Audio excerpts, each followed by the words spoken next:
Prelims 2024 को हुए 3-4 महीने हो चुके हैं एंड अगले साल का प्रीलिम्स जो है वो 8 महीने दूर है। तो ऐसे में क्या होता है, दिस बिकम्स अ स्पेस जहाँ पे हमारी जर्नी थोड़ी डामाडोल चलती है। क्यों? क्योंकि अर्जेंसी नहीं है, कोई एकदम से कुछ फट नहीं रहा है। इसमें अपने आप को मोटिवेट करना बहुत मुश्किल होता है। But personally what I found in my own journey is कि जो महीने का एक स्टार्ट होता है, it's a very good place for you to resume your journey. And ऐसे जो टाइम बाउंड फेजेस रहते हैं कि भाई 8 महीने to go, 5 months to go, नया साल है, it's a very good place for you to restart your journey. So in today's video, I'll be sharing many things. First, I'll be sharing a plan for 8 months for people who are absolute beginners in their UPSC journey. Second, I'll also be sharing a plan for people who have done the basics. These can be people who have given prelims or even appeared in mains and interview. क्योंकि second plan जो होगा, जो advance plan थोड़ा होगा, इसमें हम mains के हिसाब से फोकस रहेंगे. And the third thing, I'll also be sharing a essay workbook which you can use to practice and improve your essay writing. All of these things will be available on our Telegram channel. And if you are one of the very impatient few कि भाई मतलब ज्ञान बहुत हो गया but plan दे दो मेरे को, तो you can visit upscprep.com/plans.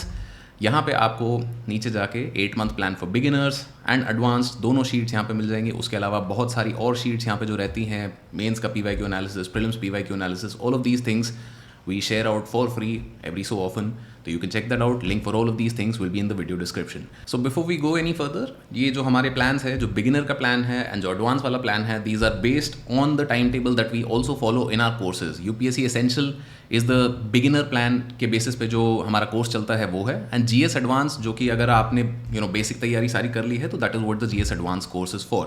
Now why am I saying this right now? Because in courses पे अभी early bird discount चल रहा है. If you're interested, you can check them out. But it is not necessary, बिना इनके भी self preparation आप कर सकते हो. तो let's get back to the plan. तो एक basic difference की जब मैं बात करूँ तो वो यहीं पे आपको मैंने लिख के भी दे दिया है, which is कि भी the advanced plan है focuses more on covering mains के GS related subjects and optional पे ज़्यादा फोकस है इन द बिगिनिंग. क्योंकि जो अक्टूबर नवंबर दिसंबर का महीना है, अगर आपने बेसिक सब्जेक्ट्स एक बार कर लिए हैं तो it's a great time for you to focus on your optional. Although अगर आप बिल्कुल नए सिरे से तैयारी शुरू कर रहे हैं तो शुरू में इतनी सारी चीज़ें एक साथ करना can be a bit overwhelming, which is why we have the beginner plan.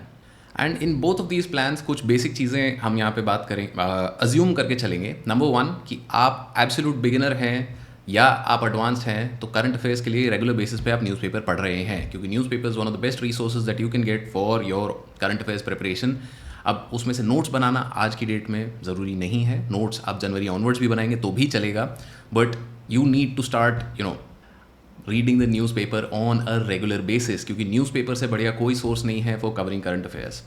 Now coming to the other sides और other things that will be covering in this plan. Now जैसे एडवांस प्लान की बात करें तो advance plan में शुरुआत ही हम करेंगे post independence history and world history से.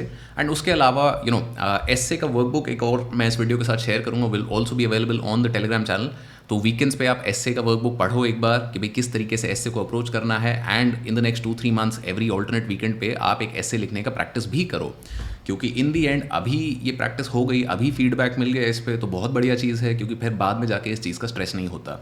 बाकी major idea for this plan as well as the beginner plan is pretty much the same. कि भाई डेली टारगेट्स आपको उस तरीके से तोड़े गए हैं यहाँ पे जो कि भाई आप रियलिस्टिकली कर पाओ. अगर आपको लगता है कि भाई ये टारगेट ज़्यादा है, बड़ा है, तो आपको ये प्लान मॉडिफाई करना है. तो मतलब why is it so important to modify, let's talk about that. तो दोनों प्लान्स में आपको डिटेल रिसोर्स लिस्ट भी हमने यहाँ पे शेयर कर दी है. आप यहाँ पे नीचे जाके देखेंगे तो यहाँ रिसोर्स लिस्ट का ये टैब है. तो रिसोर्स लिस्ट में primary source, secondary source, extra reference material अगर आपको कुछ चाहिए, एंड इफ़ NCERTs आपको डाउनलोड करनी है तो हमारा जो फ्री NCERT वाला कोर्स है, you can also get them from there. Like for example अब इकोनॉमी की हमने बोली है Indian economy handbook by Ketan sir, तो केतन सर की हैंडबुक का भी लिंक यहाँ पे आपको अवेलेबल है. तो ऑल ऑफ दीज थिंग्स, कौन सी किताब पढ़नी है, कौन से सब्जेक्ट के लिए, सब कुछ आपको डिटेल में यहाँ पे दिया हुआ है. नाउ NCERTs का एक अलग से लिस्ट भी आपको बनाया हुआ है. But the most important thing is this column which is baseline testing. Baseline testing में हमें क्या देखना है कि भाई देखो, आज अगर मैं तैयारी शुरू कर रहा हूँ and this is for somebody who is an absolute beginner but will also be applicable for people who are a little more advanced in their studies. Baseline का क्या मतलब है कि भाई मेरी आज रीडिंग स्पीड क्या है. तो यहाँ पे आपको अपना रिजल्ट प्रेफरेबली भरो, नहीं भरना तो कोई बात नहीं, कहीं देख के एक बार लिख लो कि भाई 10 पेज मैं 1 घंटे में पढ़ पा रहा हूँ, 5 पेज पढ़ पा रहा हूँ, 15 पढ़ रहा हूँ, 25 पढ़ रहा हूँ, I don't know, but it is your job to find out. Why? Because जो डेली प्लान यहाँ पे हमने दिया हुआ है, दिस अज्यूम्स कि भाई आप एटलीस्ट 10 पेजेस एन आवर या 5 पेजेस एन आवर भी पढ़ पा रहे हो, क्योंकि अगर कायदे से देखा जाए तो चैप्टर 1 to 3 जो है this is about 30 pages, chapter 4 to 8 जो है दिस इज़ अबाउट 50 पेजेस। तो अगर आप 5 पेजेस ही एक दिन में पढ़ पा रहे, 1 घंटे में पढ़ पा रहे हो, तो ये जो 50 पेज करने हैं इसको करने में आपको 10 घंटे लग जाएंगे। तो दैट मीन्स कि भाई अगर आपकी रीडिंग स्पीड थोड़ी स्लो है तो आपको इस प्लान को थोड़ा अपने हिसाब से मॉडिफाई करना पड़ेगा, which is why you will need to edit this and that is why you need to be sure कि भाई मेरा बेस लाइन कहाँ है, राइट। तो आइडियल अगर कोई पूछता है, because this is a common question that comes up कि भाई आइडियली कितना होना चाहिए, तो 10 से 20 पेजेस पर आवर अगर आप पढ़ पा रहे हो दैट इज़ एब्सोल्युटली फाइन। क्यों? क्योंकि ये वाली भी एक चीज़ आपको देखनी है, ध्यान में रखनी है, that your reading speed will change as per the subject. For example, मुझे हिस्ट्री पढ़ना बहुत पसंद था, तो जब भी मैं हिस्ट्री पढ़ता था मेरी स्पीड काफ़ी तेज़ हो जाती थी कि मैं 20-25 पेज पर आवर पढ़ रहा होता था। But when ever I am reading a subject like economy, जो मेरे को बिल्कुल नहीं आता था, या in the beginning was very hard for me, तो देन मेरी रीडिंग स्पीड बहुत धीरे हो जाती थी कि भाई may be even below 10 pages per hour. तो आपकी रीडिंग स्पीड भी वेरी करेगी बेस्ड ऑन आपको सब्जेक्ट कितना पसंद है और आपका कंफर्ट उस सब्जेक्ट में कितना है, विच is why it's very important that you figure out कि भाई कौन से सब्जेक्ट में आपकी किस तरीके से रीडिंग स्पीड चल रही है, ताकि जो ये डेली प्लान है हमने बना दिया है अपने हिसाब से कि भाई अज्यूम करके you reading almost 5 to 10 pages an hour, and उसके बेसिस पे डेली बेसिस पे ये आपका रीडिंग मटेरियल है। बट आपकी स्पीड जहाँ भी है, जैसे भी है, उसके हिसाब से आपका काम है कि आप इस प्लान को मॉडिफाई करो। तो मॉडिफाई करना क्यों ज़रूरी है? मॉडिफाई करना इसलिए ज़रूरी है क्योंकि no plan is perfect and because this is a plan which is very very general, जो कि मैंने सबके लिए शेयर किया है। तो जाहिर सी बात है कुछ लोगों को लगेगा ये प्लान बहुत धीरे है, कुछ लोगों को लगेगा ये प्लान बहुत फास्ट है। You will have to modify it according to your own needs. Baseline testing में अगर आप वहाँ जाके देखोगे तो वहाँ पे एक और चीज़ मैंने शेयर करी हुई है, विच इज़ कि भाई आपकी रीडिंग के अलावा राइटिंग स्पीड कितनी है, क्योंकि इवेंचुअली लिखना तो मेंस का पेपर है ना। तो अगर आप आज की डेट में, एंड दिस बेसलाइन टेस्ट में आपको आंसर लिखने की ज़रूरत नहीं है, कुछ भी बस एक पन्ना भर दो, जो मन में आ रहा है, कहानी लिखनी है, टॉम एंड जेरी की कहानी लिखनी है, या वॉट एवर पंचतंत्र, कुछ भी लिखना है लिख दो, but write as fast as you can to fill 2 pages and then count कि भाई कितने टाइम में आपने कितने शब्द लिखे। अगर 20 से 22 शब्द आप लिख पा रहे हैं पर minute, WPM is words per minute, so then you will be able to complete the mains paper. ये बेयर मिनिमम रिक्वायरमेंट है आपके लिए, राइट।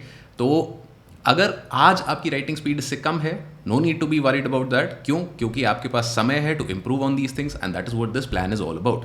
बेसलाइन टेस्टिंग में एक तीसरी चीज़ और हमने वहाँ पे लिखी है, विच इज़ CSAT। क्योंकि बहुत से लोग होते हैं जिनको क्या होता है कि GS में इतना प्रॉब्लम नहीं है, बट CSAT महाभारत हो जाती है। तो in the next couple of weeks CSAT 2024 का पेपर एक बार आप दे दो। एग्ज़ाम कंडीशंस में दो इसे। एग्ज़ाम कंडीशन माने कि एक दिन रखो, 2 घंटा निकाल के कि भैया आज सिर्फ ये पेपर देना है, तरीके से उसको अटेम्प्ट करो, जितना कर सकते हो जान लगा के दो, एंड उसके बाद ट्राई एंड फिगर आउट कि भाई कितने नंबर आ रहे हैं। एंड वहाँ पे आपको बहुत सिंपल सी एक चीज़ मिल जाएगी कि भाई अगर आप बिलो 40 स्कोर कर रहे हो तो you should probably start preparing for CSAT from this month onwards. And similarly अगर आप 40 to 60 के बीच में स्कोर कर रहे हो तो दिसंबर या जैन से करोगे तो भी चलेगा। 60 to 80 के बीच में हो तो फेब या मार्च से करोगे चलेगा। 80+ अभी से स्कोर कर रहे हो तो भाई आप अप्रैल और मई के महीने में थोड़ी सी लास्ट में प्रैक्टिस कर लोगे तो भी काम चल जाएगा। ये प्लान का क्या ऑब्जेक्टिव है in the end? The objective of this plan is to give you some control over your preparation. क्योंकि देखो, जब हमें बहुत सारी चीज़ें करनी होती हैं और हमें कोई आइडिया नहीं है कि भाई किस चीज़ को कब करें, क्या करें, कैसे करें, that gives a lot of stress. And stress फिर धीरे धीरे हम पे हावी होने लग जाती है। फिर जो आज करने का मन था मुझे करने का मन नहीं हो रहा है, I start procrastinating, and that's the worst thing that you can do for your preparation. So अगर एक प्लान की ही रिक्वायरमेंट आपको थी, you just wanted to prepare and didn't know what to do, how to do, you can get started. So all of these things will be available on our Telegram channel. ये plan basic beginner का जो plan है, advance plan है, both of these plans इनका PDF as well as जो essay का workbook है, all of these things will be available on Telegram. You can get a link for that in the video description. Best of luck on your UPSC journey.